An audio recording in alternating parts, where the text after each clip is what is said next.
The velocity banking strategy not only captures attention with its mathematical logic, but also its potential for significant financial benefits. Representing a comprehensive approach to debt management, this method allows for reducing mortgage repayment terms and minimizing overall interest costs. However, like any financial strategy, it's crucial to understand all its nuances and potential risks.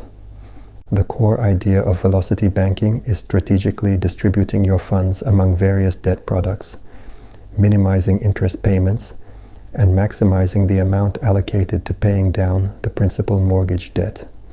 However, this strategy only works if you spend less than you earn, ideally with a substantial difference. If something goes wrong, you could end up with large debts on a high-interest credit line, instead of a relatively cheaper mortgage. In extreme cases, there's a risk of losing your home. While this approach offers insights into how mortgages work and how to leverage them to your advantage, in practice it's an inherently risky game, akin to what professional investors call arbitrage, exploiting small price or interest rate differences. How velocity banking should work and what could actually happen. Step 1. Take out a mortgage. If you have a $400,000 mortgage with a 30-year term and a fixed interest rate of 3%, agreeing to pay your lender $1,685 per month over 360 months, you would end up paying a total of $206,000 in interest if you complete the loan term. Currently, banks offer very attractive terms for home purchases.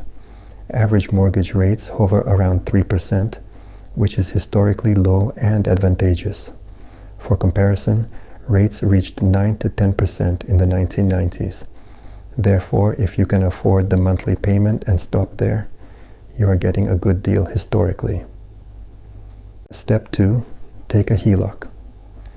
Next, you apply for a home equity line of credit, HELOC, which is a revolving credit line secured by your home's equity. Borrowers typically use HELOCs for home improvements or other significant recurring expenses.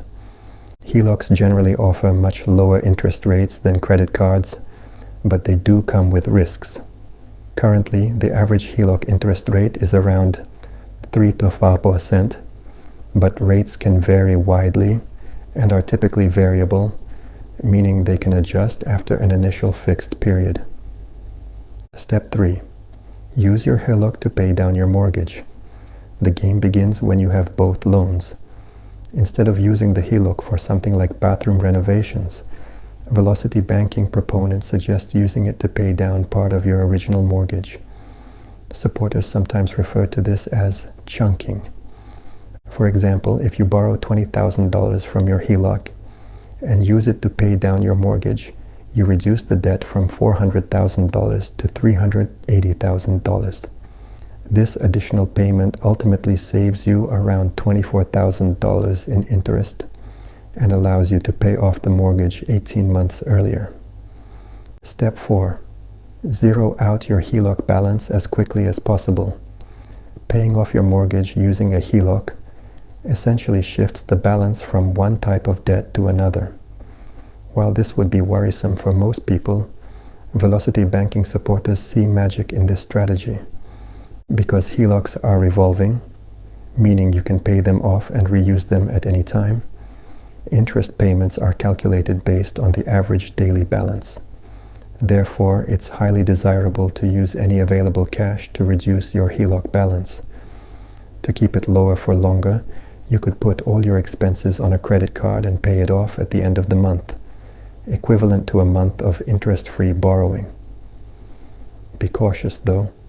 Credit card APRs can exceed 20%, and mishandling them could leave you with a large balance on your most expensive debt. The success of the strategy hinges on the math, specifically how you structure when incomes come in and when expenses go out. For the strategy to work at all, the amount you owe on your line of credit must genuinely decrease month by month. This is only possible if you consistently spend less than you earn. The more you save, the faster the process goes. For example, YouTube videos on velocity banking often feature someone with a $60,000 annual income saving more than 25% of that amount. If you're someone who can save much more, after setting aside money for emergencies and retirement, this strategy might work for you. But there are much simpler options. How to safely pay off your mortgage early.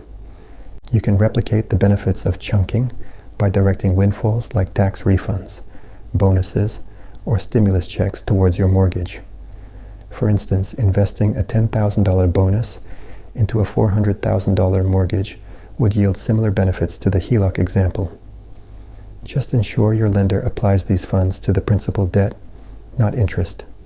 If you're not expecting a windfall soon, an additional $75 monthly payment on a $400,000 mortgage, $1,760 instead of $1,685, could help you reach a zero balance in 342 months instead of 360, nearly 2 years sooner, and save over $15,000 in interest. Ask your lender if they can automate additional regular payments, so you don't have to think about it. If you want to build your initial capital but feel that you lack financial literacy and knowledge of investment strategies, I suggest you subscribe to my channel and write the word investments in the comments. I will send you a detailed guide on investments and an effective strategy with 3 ways to invest your money so that it generates passive income for you throughout your life, all for free. The money will truly start accumulating in your accounts, and you will have more of it. Check it out. Write investments in the comments and start learning.